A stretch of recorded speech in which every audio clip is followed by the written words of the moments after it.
Diversity is a key to success in regenerative agriculture. One of the greatest things about diversity is the opportunity to be adaptive in our management. We have to make this more of a serious consideration on all operations of being more diverse. That's right. Yeah, you're just spreading the risk out by tenfold. Yeah. Why weather's going to happen no matter what, but what are we going to do to not let it be a burden on us? How can we make it a win instead of a loss? But if we're going to introduce diversity into our operation, we're going to have to figure out how to market the fruit of that diversity to a marketplace that is oftentimes set up for only a couple of different options. I think you need to spend probably 3 times more hours marketing than you do production. Getting out, talking to people, and really just getting the product in their mouth, letting them taste the difference, letting them come out and see the difference, in the maize things. So all that and more on this episode 447 of the Working Cows podcast with Luke Jones, brought to you by Understanding Ag. Welcome to the podcast that gives producers a platform to discuss and share paradigm-challenging practices. Practices that have increased the effectiveness of their operation and the joy that their families have received from this lifestyle.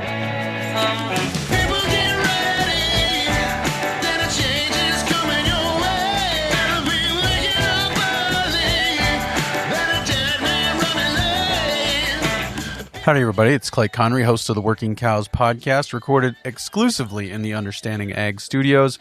Very excited to be joined once again by Luke Jones. He's one of the consultants there at Understanding Ag, and he wants to talk today about diversity and about how do we capitalize on diversity, how do we make sure that the economics work out as we start to introduce more and more diversity into our operations. Obviously, this is a key, right? It makes an appearance in the 6, the 3, and the 4, the 6 principles of soil health, the 3 rules of adaptive management, and the 4 ecosystem processes. So diversity is key, but how do we make sure that we're making money from the diversity that we're introducing into our operation? So we'll have that conversation with Luke Jones right after a word from our sponsor today, Understanding Ag. Are rising input costs keeping you up at night? At Understanding Ag, they help producers like you save money and build resilience through regenerative agriculture. Their team of experienced farmers and ranchers will show you how to reduce reliance on costly fertilizers, pesticides, and feed by working with nature, not against it. With proven regenerative practices, you can improve soil health, boost water retention, and increase your land's productivity while cutting expenses. From grazing plans to cover cropping to full system redesigns, they tailor solutions to your land and your goals. Let them help you make the transition from input-intensive, conventional to profit-enhancing regenerative agriculture. Visit understandingag.com and take the first step toward a more profitable and sustainable future. Luke, thanks for joining me again on the Working Cows podcast. Welcome back. Well, hey, it's always a pleasure to be here. Thanks for having me back. Yeah, I think sometimes I think everywhere, and maybe it's just human nature that we resist change until the pain of staying the same is greater than the pain of change. And we've talking a little bit about that and some of the things that have kind of insulated us in agriculture from experiencing the pain of the status quo, so that we don't change. So do you see that playing out in your neighborhood?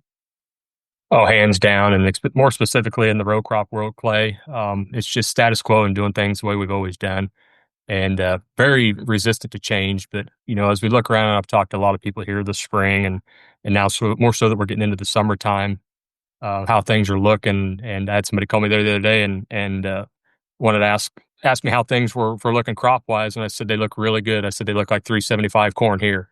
And he said 375 bushel? I said no. I said $3.75 per bushel. And, that we all know that's starting to get a little tight on the budget and making things flow. And we can chuckle and laugh about it, but, because we can, because we've got the safety cushion behind us of the crop insurance. And had another guy call me here yet this morning, and a guy that's starting to phase out his farming career and been a long time row crop farmer, but he's just getting burnt out and getting to be fed up with the rat race, if you will, and he flat out said, we've got to start making a change. He says guys have never had to hurt in order to make a change. With the crop insurance and stuff, he says guys have never had to hurt. And I relayed that back to him. I said, you and your father growing up, you guys had some pretty rough times to go through. You didn't have all the bailouts and you had to make a change out of necessity.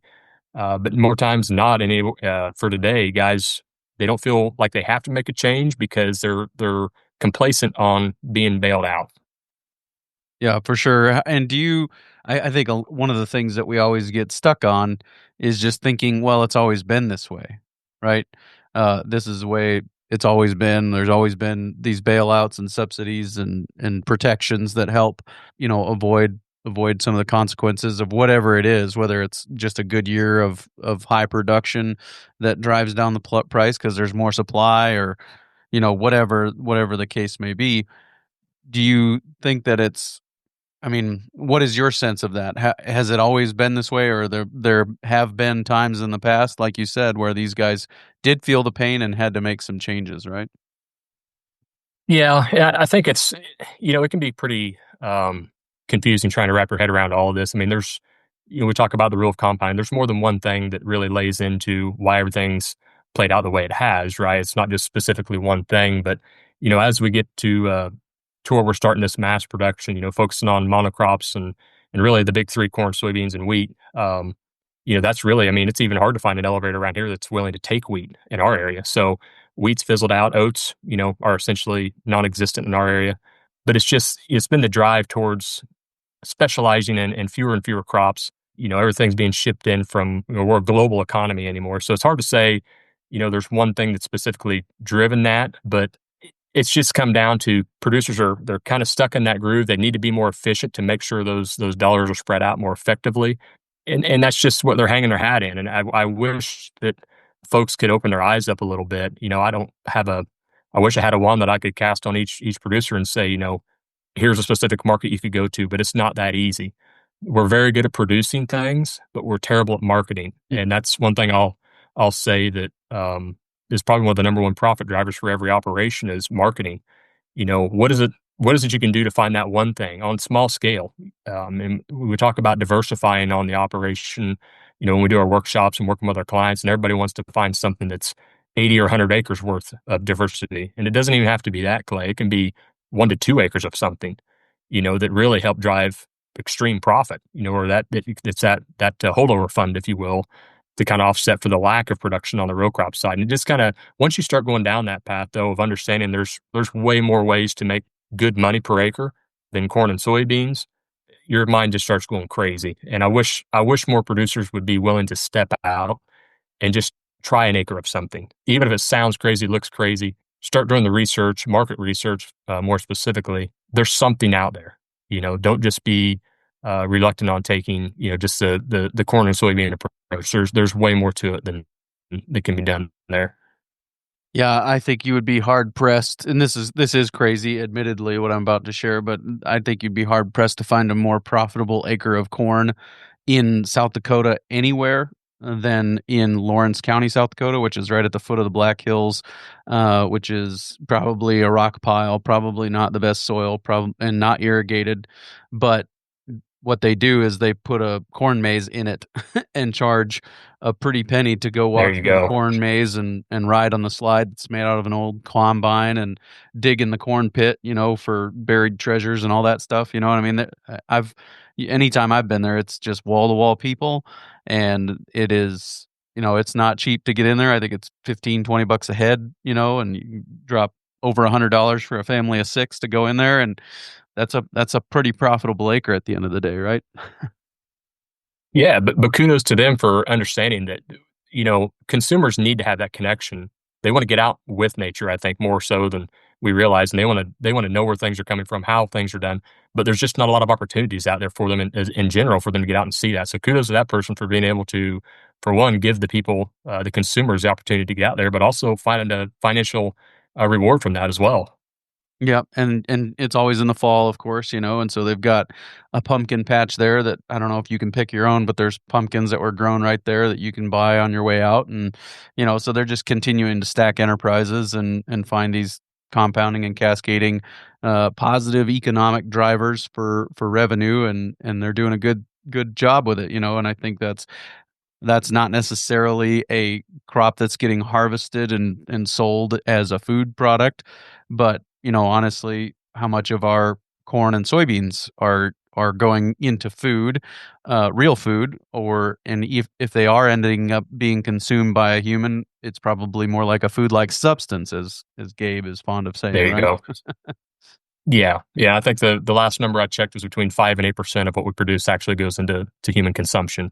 A lot of times I tell people, especially here in the Midwest, go out on a county blacktop road, spin around 360 degrees, and look and think, what percent or what are the chances of something growing in this field hitting my plate at home?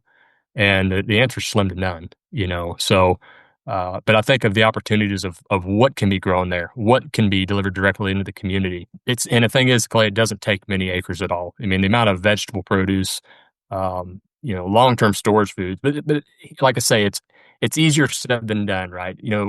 It's partly our fault to delivering products into the system that people want cheap, fast food. They don't know how to even really process or put up food for long-term storage. They want to be able to go get it. They want the convenience factor. So we've kind of created this mess, and we've allowed it, but we have to start re-educating consumers what can be done and really talk to them about the quality of food that they can preserve and put into their family's mouth as well.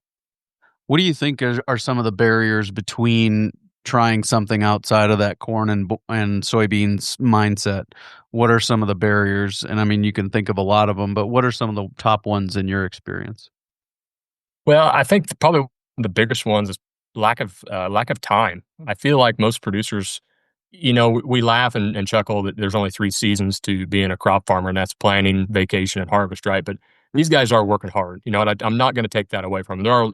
They feel like they're married to that crop throughout the year. I mean, the amount of time, and there's a lot of people now that are doing more of their own application because I think they found the return from making some of those applications. But I guess where I struggle with that, Clay, is we're being no, we try to work with our clients to try to get them away from so many inputs, but even in the regen ag space, I'm seeing more and more companies and consultants going out there recommending all these products and recommending all this stuff and making it such a laundry list of things that need to be done to make this a profitable crop.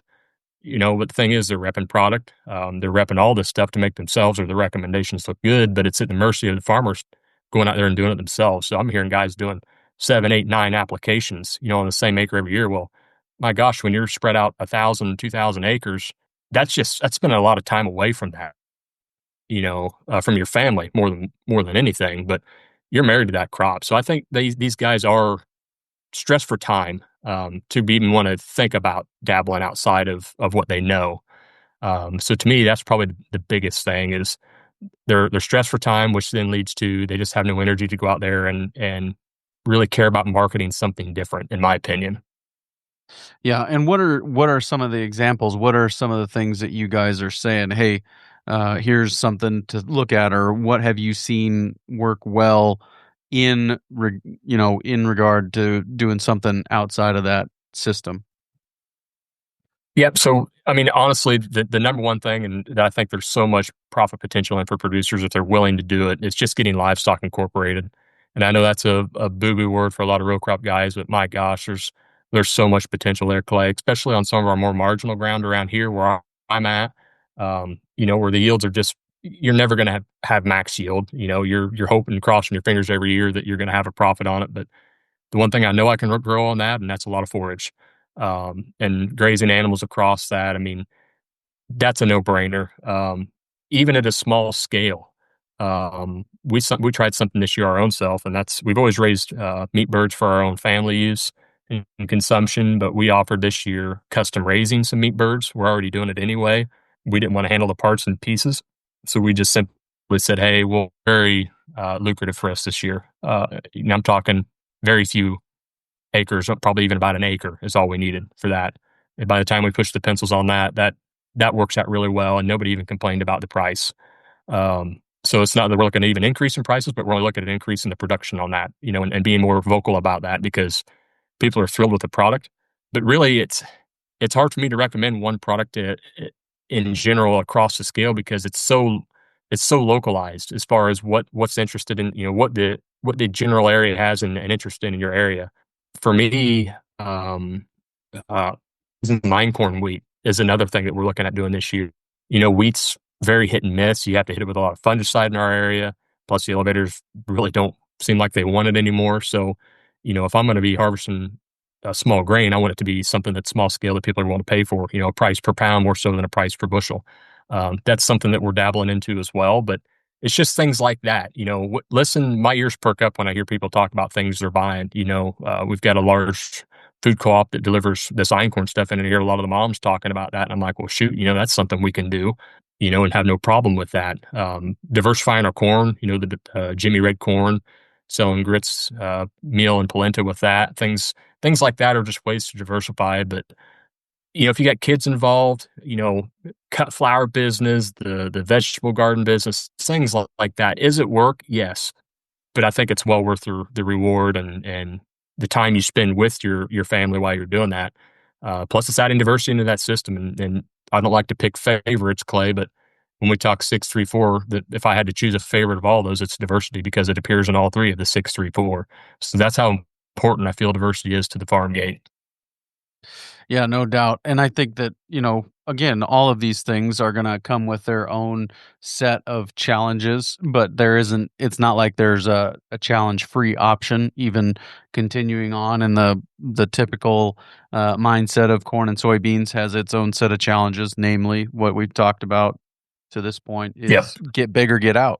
You got to just continue to scale up and up and up so that you've got as much efficiency in running those pieces of equipment over as many acres as possible. So you just have to pick your challenge, right? And some of the challenges that you're going to have are ones that you can overcome, and then the upside is so much larger than $3.75 corn, and so you've got to pick the challenge you want to deal with and go in that direction and tackle that, be a problem solver, tackle that challenge and go from there. Exactly. At least if you dabble in something a little different than just the corn, soy, wheat model, at least you have a variable that you can kind of control now instead of, we've done really well at increasing production, right? On those big three, or 3 times the production since 1948.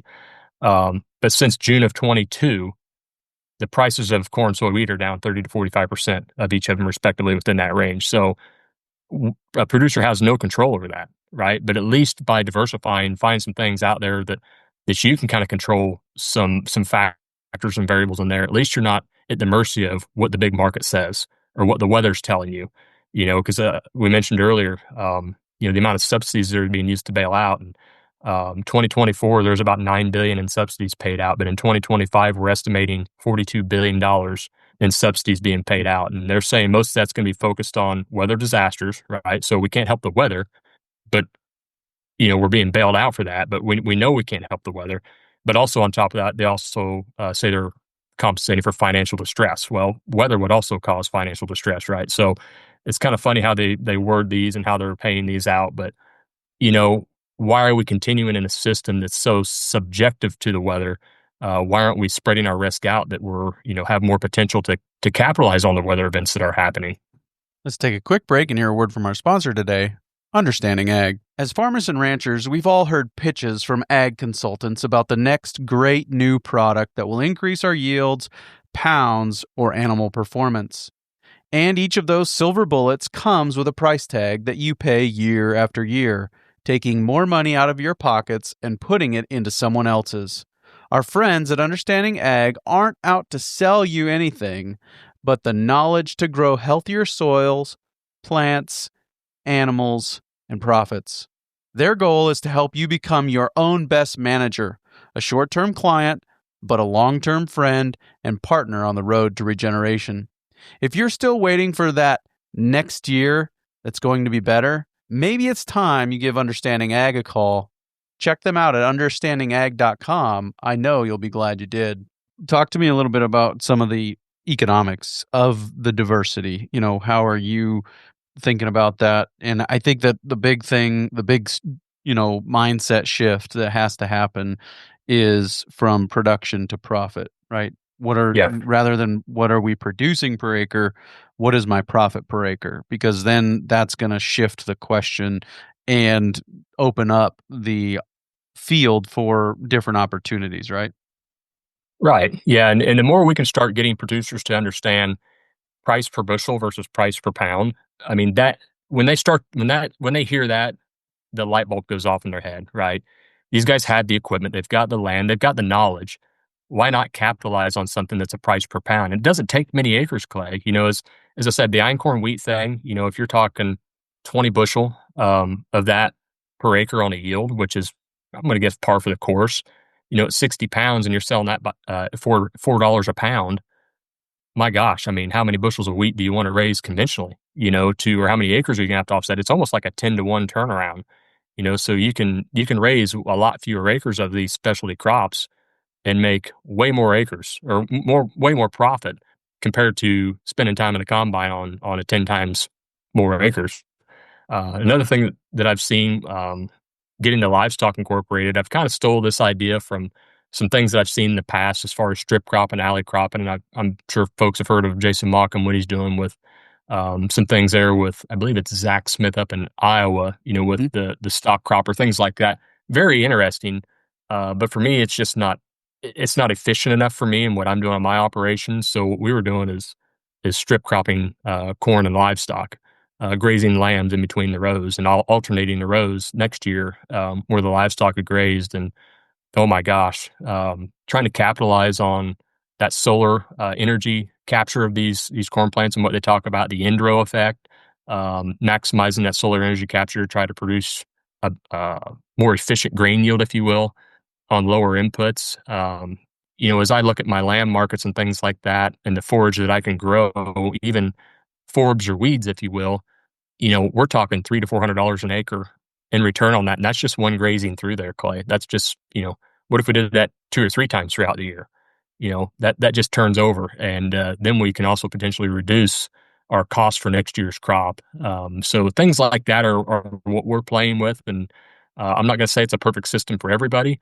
But it's just your mind gets to go in so many different ways and different places when you open it up to just being a little bit odd, if you will. Yep.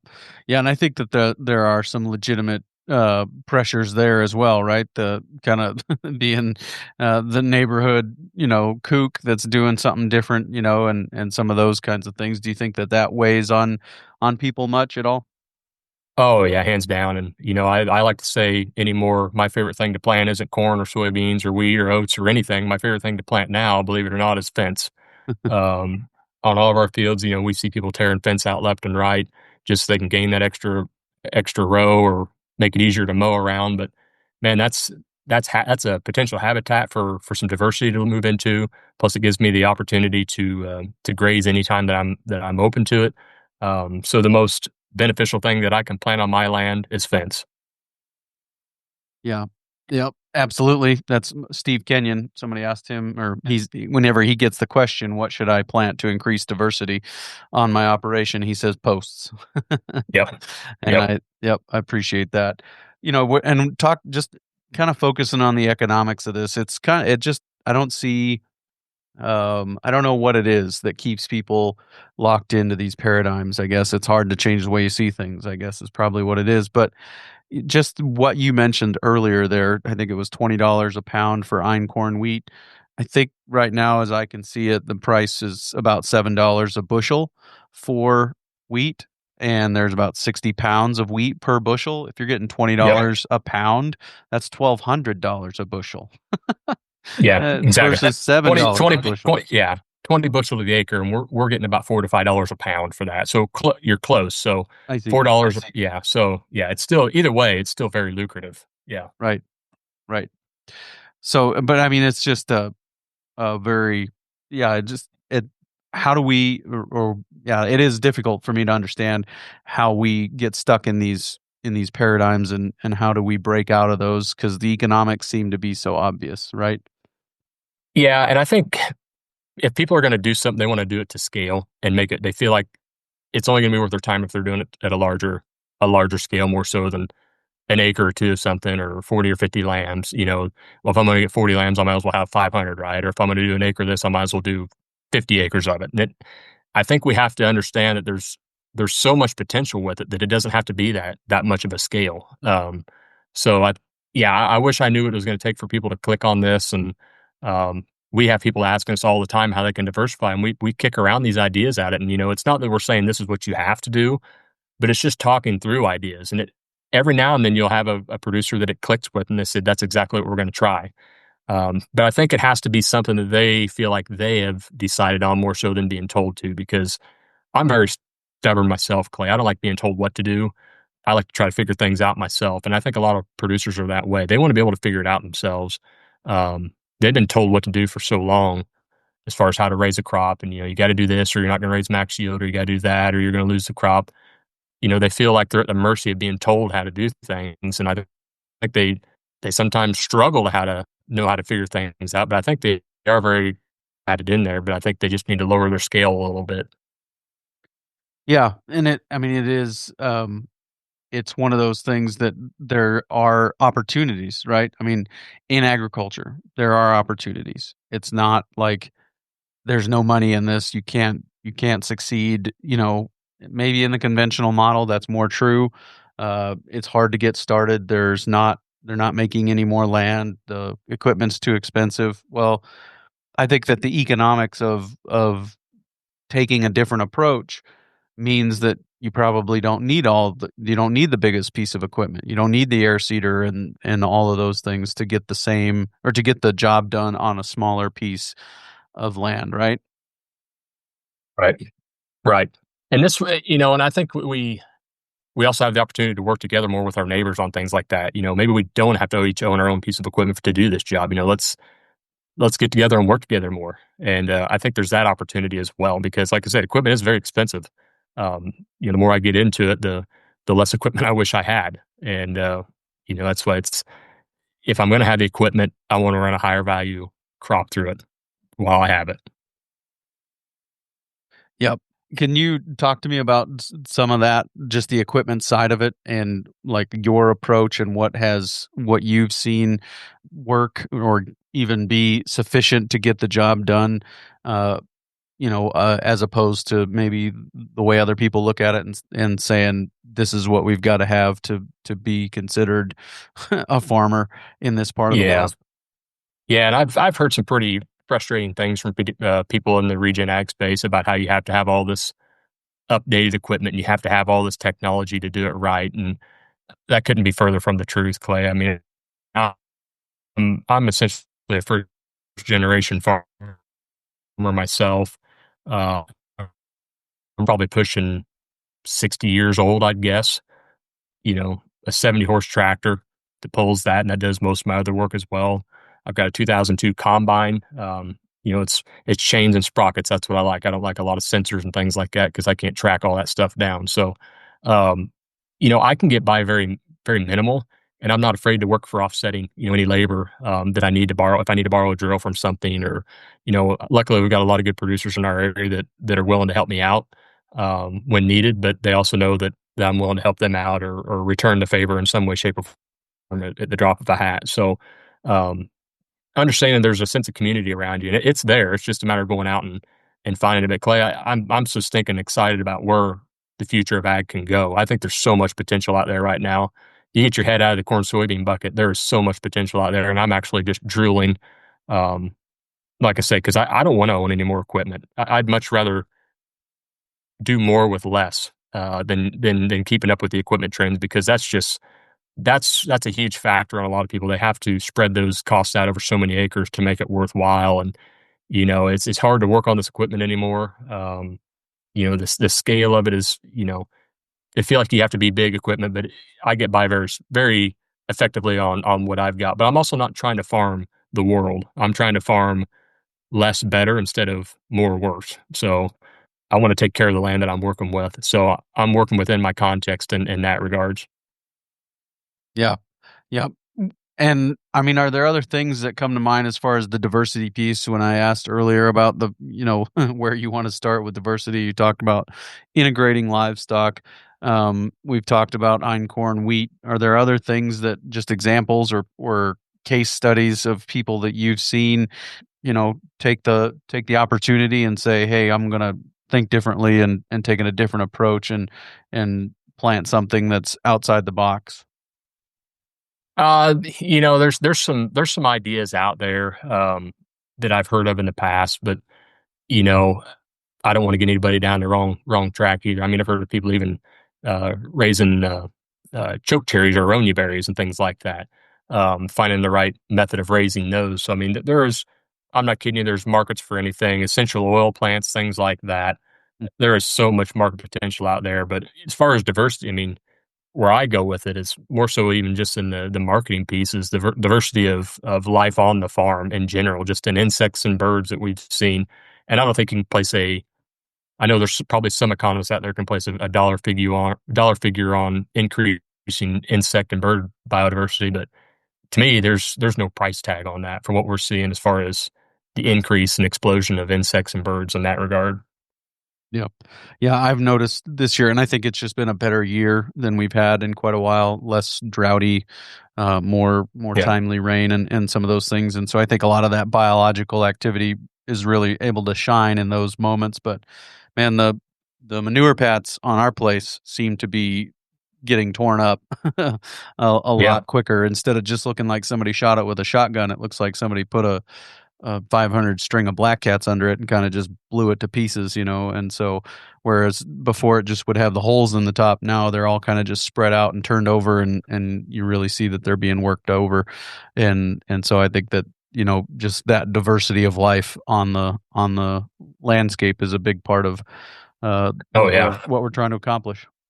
Well, think of the economic value that brings to your land, though, Clay. I mean, we just think on those bugs and all this stuff, but what's it worth for your operation to have that manure broken down?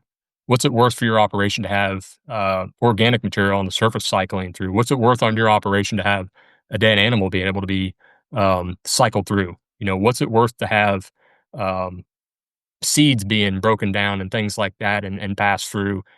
I think there is an economic value there that we don't even really think about, but it brings a lot of value to your operation in the grand scheme of things. Well, I can tell you But that but those what have we? places. Yeah, Yep, go ahead. no, I was just saying. But what have we done as a whole in our agricultural thought process to either help or hurt that in our operation? And I think we've done more to hurt that potential for the insect and the diversity of the insects and what value they bring. So much that we're seeing insects decrease at a rate of about 1 to 2% every year. Huh. Yeah, well, and you can't keep that up very long before you're in big trouble, right? Exactly.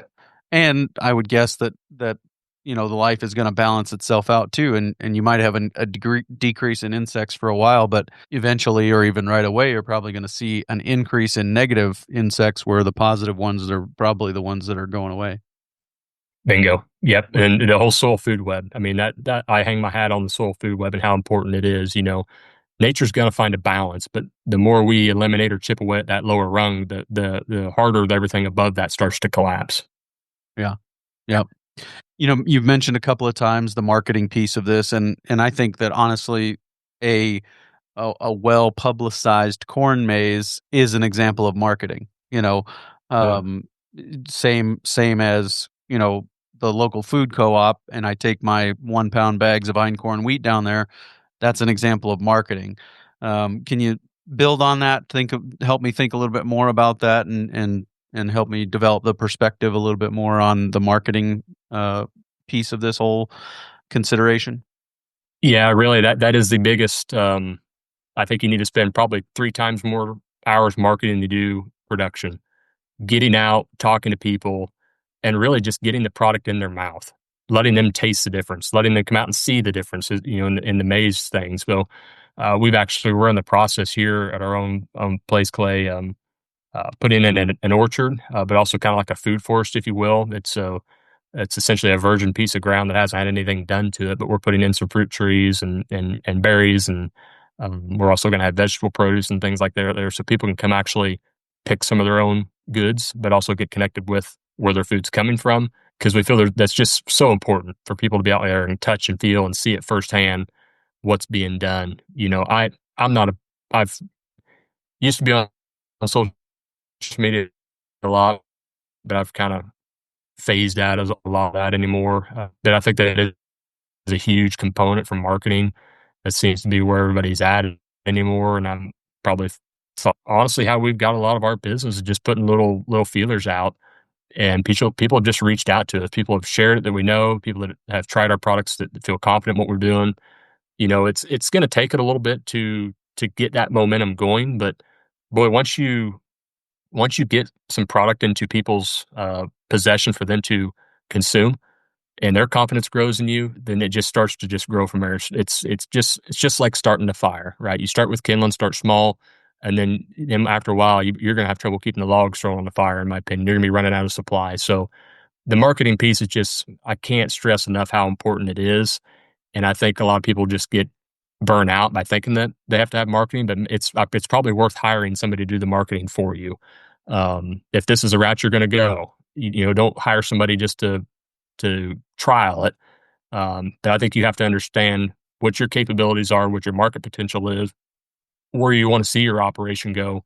But yeah, the marketing piece, we're not very good marketers. I'll just flat out tell you, we're not. But we're lucky enough that we've been able to impress enough people locally that word spread, and that's all it takes.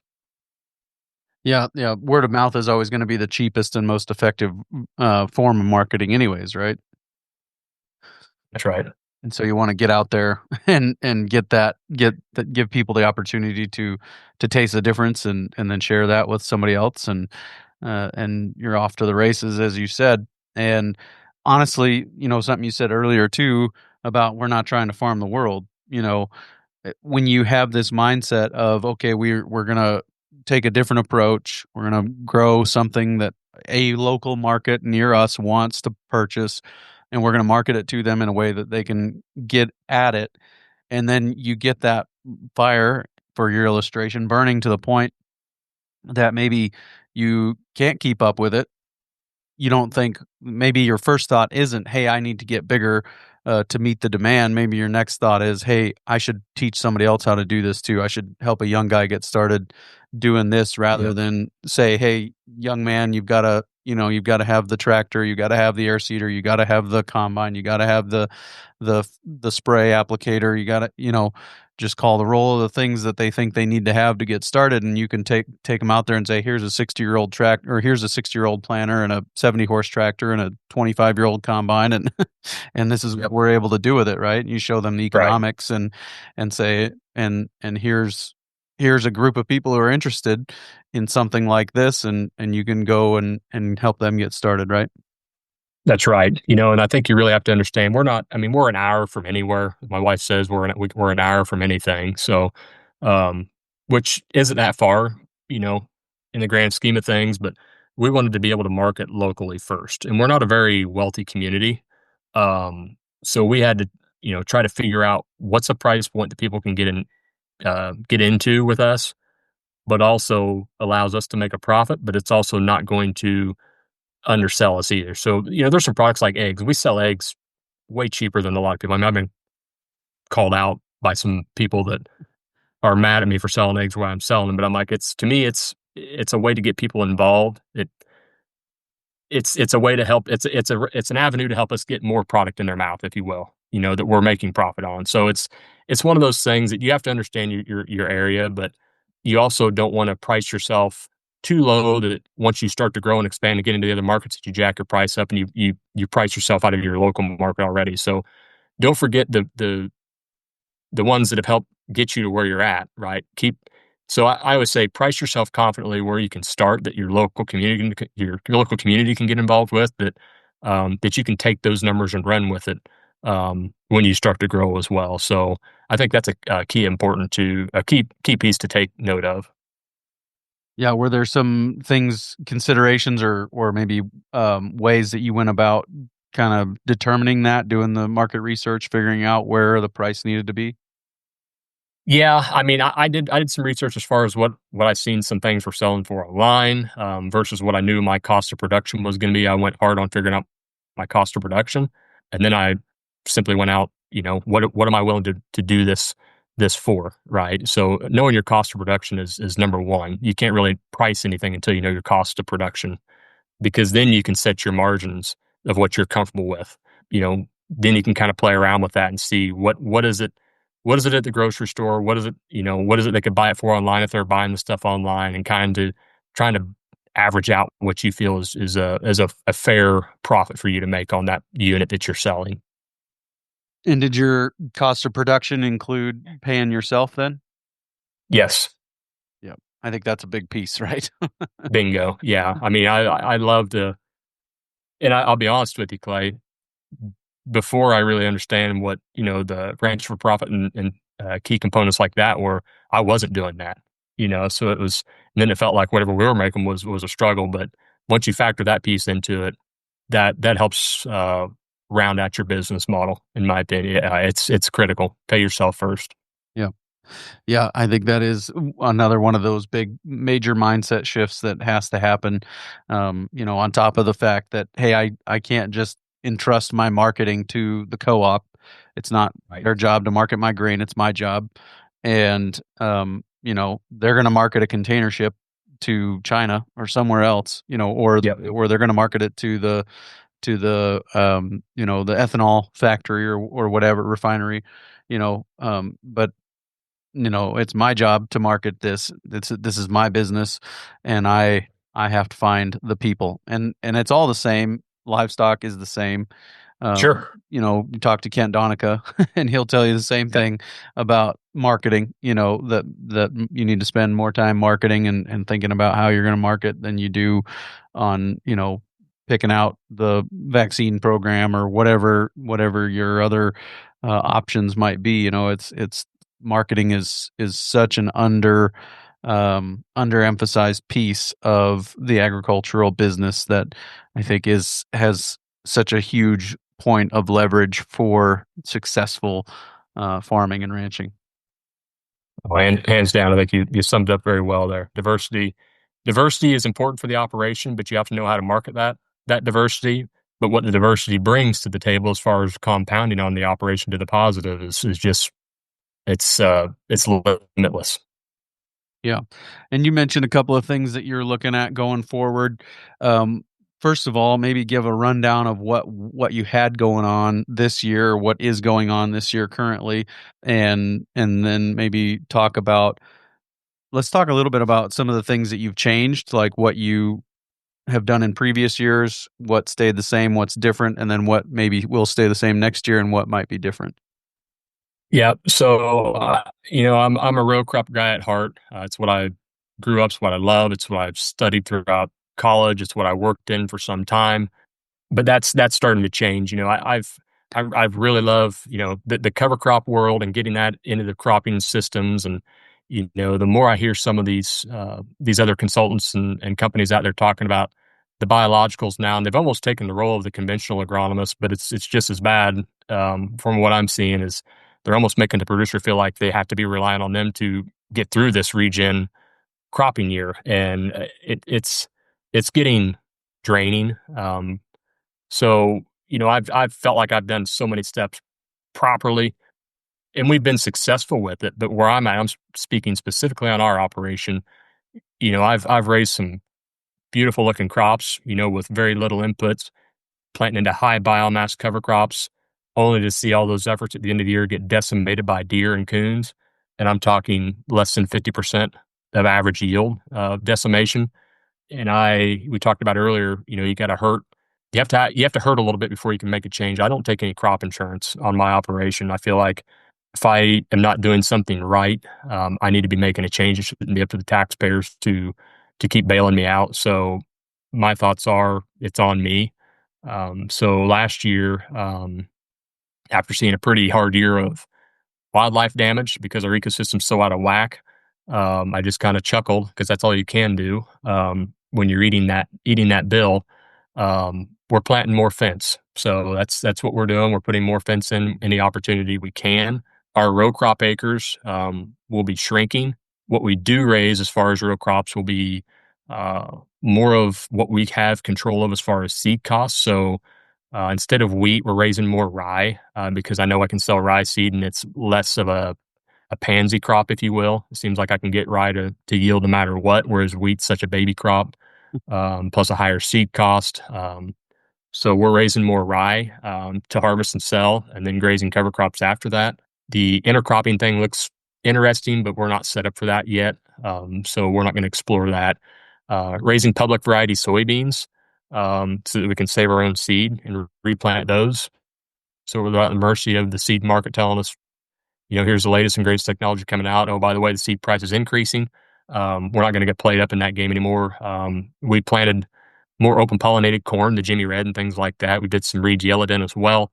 I'm not saying that's the go-to by any means, but you got to be specific on the markets that you're looking to in those things. So, but the thing is, like I said, it doesn't take many acres of those crops to make it go, and that opens up more. It's hard to find pasture on our area, so I thought, more fence, more cover crops we can graze. Our livestock operation, our sheep operation is very profitable. So why don't we grow with what's profitable instead of trying to struggle around, jump from 5 acre piece to 5 acre piece of pastures around here that we can find. Let's open these up to larger fields and make our time more efficient there. So that's where we're going. Where we've been, there's no sense in trying to compete with the row crop model. It's just, you're going to lose as a small scale producer. It's just all there is to it. Because for one, I don't have the cushions behind me. And that's my call. I'm not telling anybody that's what they have to do, but that's my call. But it's helping me understand more so the land that I'm working with is needing and responding to in a positive manner. So more fence, more livestock, less crops, less inputs, and that's kind of where we're going, Clay. Nice. And is that a pretty recent change? Yeah, it's been within the last 2 years. Last year was where I really realized it. We had some things this year. We had to get through some personal things, health issues and whatnot, get those squared away. And once we get those cleared up, it's watch out. It's guns ablazes, and we're ready to roll. So we've got a really good vision. But I tell you, Clay, it wasn't until I stepped outside of the box, thought about what diversity could I add to the operation through some market research and just throwing it out there and, throwing something at the wall and seeing what sticks. And once we did that, it's made this way more fun. I'm not worried about what the price of the corn or soybean is on the board. I could care less because I know we've got way more potential by being diverse in our operation. And it wasn't until working in the ag retail system, had an older gentleman, it was during, I think it was 2012 or 13. I think it was 2013, year after the drought. I was talking with him. I was filling in hydrous tanks at the riser, and he's. I said, "What? Through the '80s." I said, "What was it that made you get through the '80s?" And he says, "I had a lot of diversity on my operation." He said he had hogs, cattle, diverse crops, everything like that. He said it took all those things for him to make it through the '80s, and that's always stuck with me. But it wasn't until a couple of years ago that I'm like, we have to make this more of a serious consideration on all operations of being more diverse. Yeah, and diversity really drives adaptivity, right? I mean, diversity gives you the opportunity to be more adaptive, and that's the 3 rules of adaptive stewardship. One of them is diversity, right? And so, as you said, it comes up in all 3 of the 6, 3, and 4, but it gives you the opportunity. A failed, quote unquote, failed row crop of corn, soybeans, whatever it is, could be a grazing opportunity for, as you said, a highly profitable sheep enterprise, right? Right. That's right. Yeah, you're just spreading the risk out by tenfold. Yeah. Why weather's going to happen no matter what, but what are we going to do to not let it be a burden on us? How can we make it a win instead of a loss? Yeah. Was there a specific experience or interaction with somebody that kind of pushed you over the edge into incorporating the livestock? No, I've always been involved with livestock, been very conventional how we used to manage them. You fall into the YouTube rabbit hole of, the Carbon Cowboy series and things like that, and seeing these guys that were integrating livestock on the row crop land. And, it just made you smack your head and say, it makes sense. They did it. They did it for years before I was even a thought in my mother and father's eye, it was, it's just been that I went backwards for a while, but just getting the livestock integrated, just makes sense. Probably the Will Harris video of was it 100,000 beating hearts or something like that he had on there. That was pretty powerful hearing that, and just getting life back on the farm, and watching everything else fall in place behind it. It sounds like a cliche, but until you actually start seeing those things happen, it really does. These things start to fall in place. Birds start coming back, different species, the amount of insects that just swarm your operation. It's powerful, and that's what the land needs. Is it needs to be teeming with life. Yep. Very good, Luke. Anything else that comes to mind or that you think needs said on this topic? No, just any opportunity, it doesn't take many acres. Just start somewhere. Give your child an opportunity, or let your wife throw an idea out and run with it. That just there's nothing wasted opportunity. I mean, we only get so many cropping years on this. Make the most of it. Don't go through the motions. Let's stop going through the motions. Let's diversify it. Even if it's a little bit of a struggle, you're going to learn something from it. And I think you'll be better off by learning than just doing the same thing, being in that same old rut year after year. Mix it up, have fun, rule of disruption, adding diversity. That's critical. Very good, Luke. Thanks for your time today. Well, I appreciate you, man. As always, appreciate Luke. He's just a great guy, great perspective, always willing to experiment and try something new, putting it into practice on his own operation before he goes out and says, this is what you should be doing, and really enjoyed that conversation with him. Very much looking forward to the next episode of the Working Cows podcast. We're going to be talking to Nate Stuckey of Rooted Ag. And Rooted Ag is coming on the scene to take the data you get from organizations like Understanding Ag, or if you've got a consultant that comes out and runs some soil tests, sends them off to a lab. They're going to take those, they're going to run them through their platform and help you track progress. And they've even got some AI that they're training on some of this data to help some of those things. So very much looking forward to sharing that episode with you, coming your way real soon on another episode of the Working Cows podcast. We'll see you then. We invite you to visit workingcows.net to subscribe to the show via iTunes or Stitcher. You'll also find detailed show notes pages, resources from our guests, and the industry leaders who have influenced them. For more ideas on putting your cows to work for you in a more profitable way, tune in next week.